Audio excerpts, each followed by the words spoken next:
Everyone আসসালামু আলাইকুম। আমি একটা কাঠ আনছি, সেই কাঠগুলো দিয়ে কি করব এবং অবশ্যই আপনারা দেখবেন। এই কাঠটা দিয়ে আমি এখন সেই একটা জিনিস বানাবো। এই দেখেন, সেই কাঠটার কিন্তু ভালো না, সালট দুই পাশে সমস্যা। তাই এই কাঠ দিয়ে কি বানাবো এবং কি বানাবো সেটা আপনারা এই ভিডিওর মাধ্যমে অবশ্যই দেখতে পারবেন।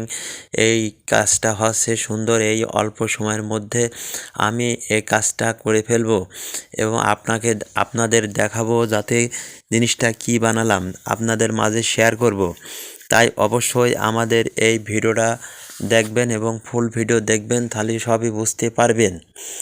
তাই এই দেখেন, আমার চাষা হয়ে গেছে। তাই আমি সুন্দরভাবে এই কাঠটা সেই বাটাল দিয়ে হাতুড় দিয়ে এই কাঠটা খানিক অংশ কেটে নেব এবং সুন্দরভাবে কাটবো, যাতে এটার কোনো সমস্যা না হয়।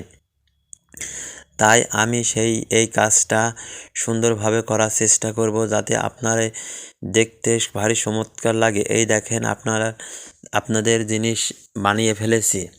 তাই আমি এই কাজটা করে ফেলেছি। দেখেন, শুধু হাতা দেখানো হচ্ছে এবং সেই দেখেন এক এক করে কি সুন্দরভাবে, ওয়াও, মাথায় নষ্ট করা সেই জিনিস বানিয়ে ফেললাম। এখন আমি এই দেখেন, পুরোটা দেখেন, এটা কি দেখেন, পুরোটা দেখে বুঝবেন এবং কমেন্ট করবেন যে এই জিনিসটা কি হচ্ছে এবং এই কাজটা কি লাগাবো।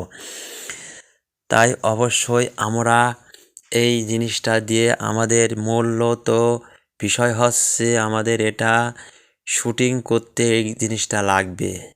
এটা কোনো মারাত্মক কোনো জিনিস না, এটা হচ্ছে শুধু কাঠ দিয়া বানানো হয়েছে। এই কাঠ দিয়া সুন্দরভাবে বানানোর চেষ্টা করলাম, যাতে এটা শুটিং করার সময় এটা লাগবে। এটা হলে অতি সহজে এবং সৌন্দর্য লাগবে, পাতলা হবে। তাই আমরা এই দেখেন, সেই কাঠ কেটে এই অবস্থা বানিয়ে ফেললাম সুন্দরভাবে। ওয়াও, মাথায় নষ্ট করা সেই কাজটা হয়ে গেছে। আমরা এই শুটিং করব, এটা সব সময় আমাদের লাগবে। শুটিংয়ের মাঝে মাঝে এই কাজটা লাগবে এবং এটা দিয়ে কোনো হাত পা কাটবে না এবং কোনো ক্ষতি হবে না। তাই আমাদের এই কাজটা করার জন্য অনেক ভালো লাগলো এবং আপনাদের কেমন লাগলো অবশ্যই কমেন্টে জানাবেন। এটা হচ্ছে শুধু শুটিংয়ের কাজের জন্য, কোনো খারাপ কাজের উদ্দেশ্য নয়।